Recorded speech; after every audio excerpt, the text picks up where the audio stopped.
Welcome to the Monsters Among Us podcast. This is episode 11, Rougarou. Tonight, we're diving deep into Louisiana folklore. We're talking about the Rougarou. Often called the Cajun werewolf. Exactly. And that name, it comes from the French loup-garou, which, straight up means werewolf, but it got its own twist down in Louisiana. Right. And this isn't just one simple story. There are layers here. So our deep dive tonight, we're going to try and unpack all these different versions, Yeah. the different shapes it takes, what it supposedly The does. scary stuff. Yeah, the scary stuff.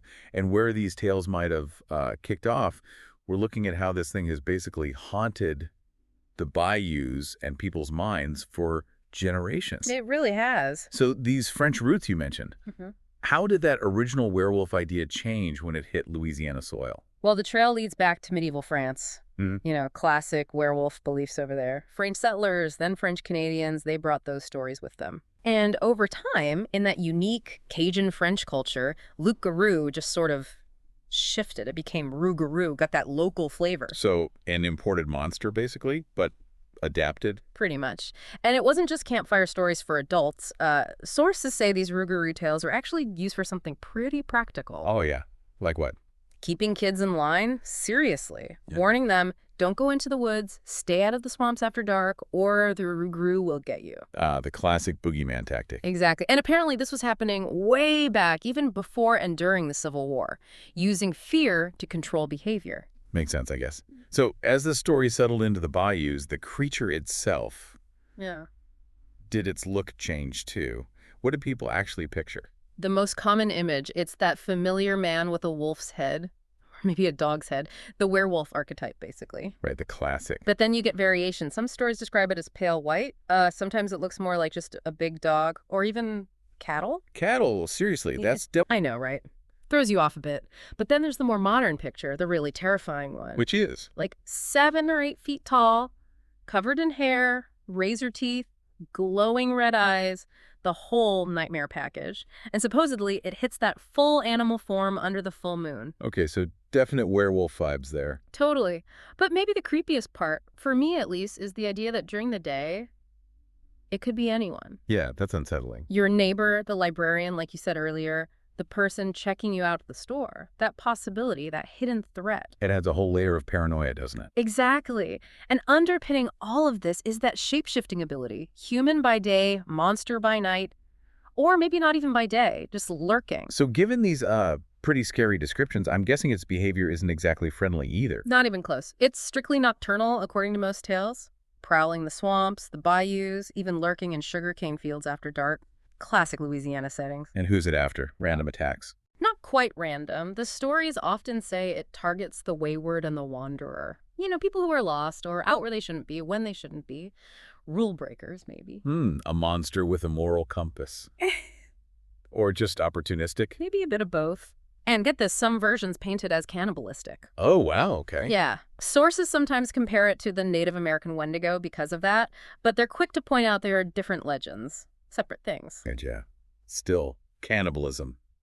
That's dark. Definitely. Some accounts just mention a craving for raw meat, which is still pretty grim. Anything else that makes it particularly dangerous?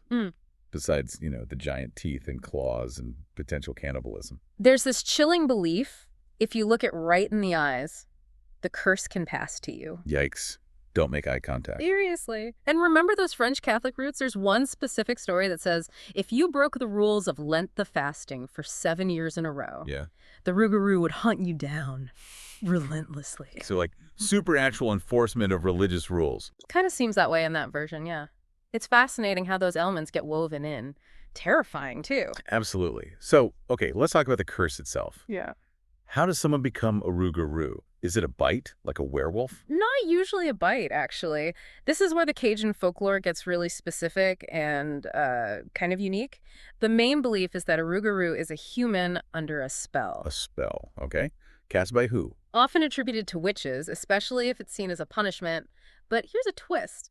Some stories say the person under the curse has a window, 101 days to pass it on. Pass it on. How? They have to find someone willing to take it. And some versions say it involves the Rougarou shedding blood and the victim drawing that blood. A willing victim who has to make the Rougarou bleed.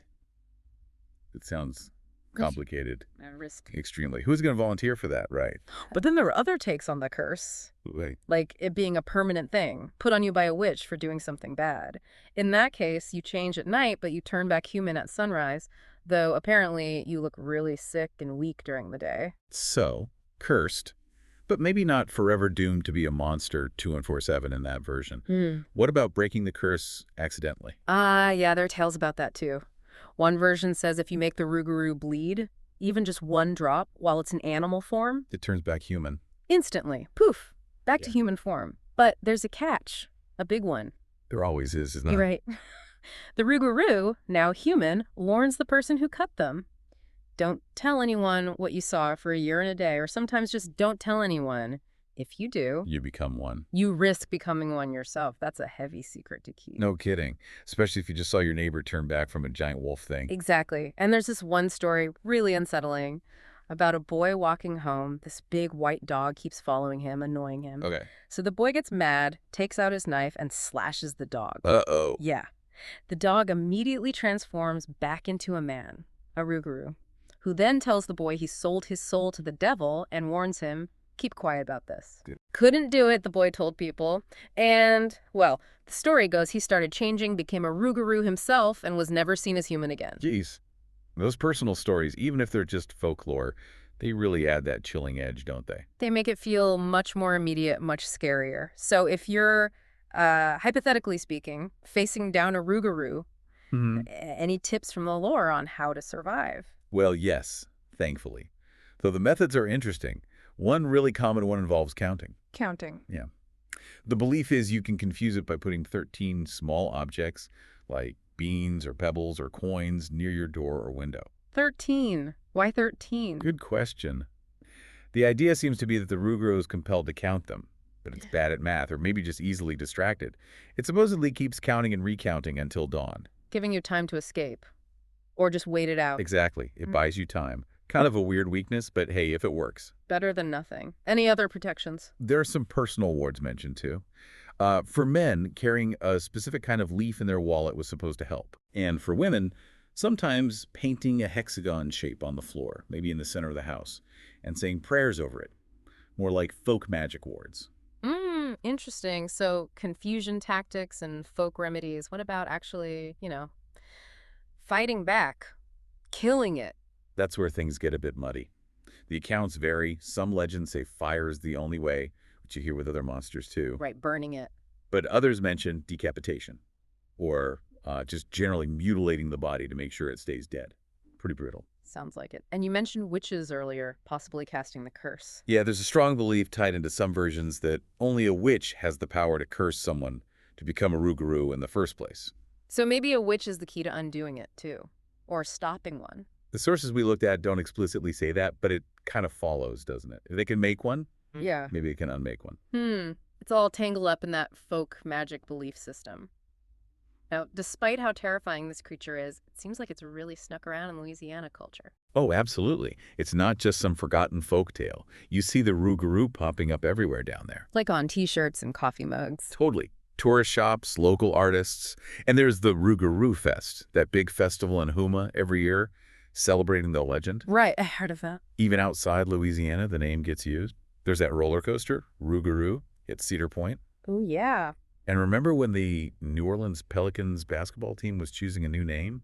Rougarous was actually one of the finalists. No way, really? Yeah, it shows how much it's part of the local identity, you know? Definitely. It makes you wonder why this particular monster has such staying power. What's the appeal or the function? Well, our sources suggest a few possibilities.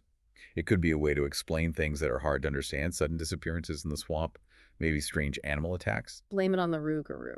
Right. And also, going back to what you said earlier, that element of social control. Scaring kids straight, keeping Catholics in line during Lent, instilling fear to maintain order. Which brings up that big question. Is it just a scary story? A tool used by communities? Or is there something more? Could it be a real cryptid lurking out there? Yeah, the C word. A creature science hasn't confirmed. The sources are pretty clear. There's no hard proof. No bodies, no DNA, nothing definitive. Mostly just stories, hearsay, personal accounts passed down. But the belief is strong, especially apparently among older generations who grew up with these tales as more than just stories. It really highlights how powerful oral tradition is, doesn't it? Keeping these legends alive and kicking for centuries. And it's interesting how the Rougarou seems to, like, absorb traits from other legends, too. How so? Well, we mentioned the Wendigo connection with the cannibalism, even though they're distinct. Yeah. But think about the descriptions. Big, hairy, sometimes walks upright. Sounds a bit like Bigfoot reports. Exactly. Parallels are drawn there. And then being a creature of the swamps, shape-shifting, it echoes other local legends, like the skunk ape down in Florida, or maybe Louisiana's own Honey Island swamp monster. So it's like this melting pot of monstrous fears, Right. all adapted to that specific Louisiana environment and culture. Yeah, that's a good way to put it. A unique blend. So wrapping up our deep dive on the Rougarou, we've traced it from French werewolves to Cajun legend. We've looked at the frankly terrifying descriptions. The glowing eyes, the height, Right. his nasty habits, prowling the swamps, targeting the wayward, the whole business with the curse, the 101 days, the witch's spell, the blood rule. And the ways people tried to protect themselves, the counting trick, the folk charms, the uncertainty about how to actually defeat one. It's a really rich, complex legend. You can see why it's so deeply embedded down there, both scary and, well, culturally significant. And even without that scientific proof, the Rougarou is still a potent symbol in southern Louisiana. It says a lot about how stories shape our fears, how we deal with the unknown parts of our world. Which kind of leads us to a final thought for everyone listening. Yeah. When you consider this mix of history, culture, storytelling, and just plain fear, what does the enduring legend of the Rougarou really tell us about ourselves? Is it just about being scared of the dark, swampy places? Or does it maybe tap into something deeper, anxieties about the wildness we see outside, or maybe even the potential for transformation, for monstrousness within ourselves? Something to think about maybe next time you hear an unexplained noise in the night, especially if you happen to be near a Louisiana bayou.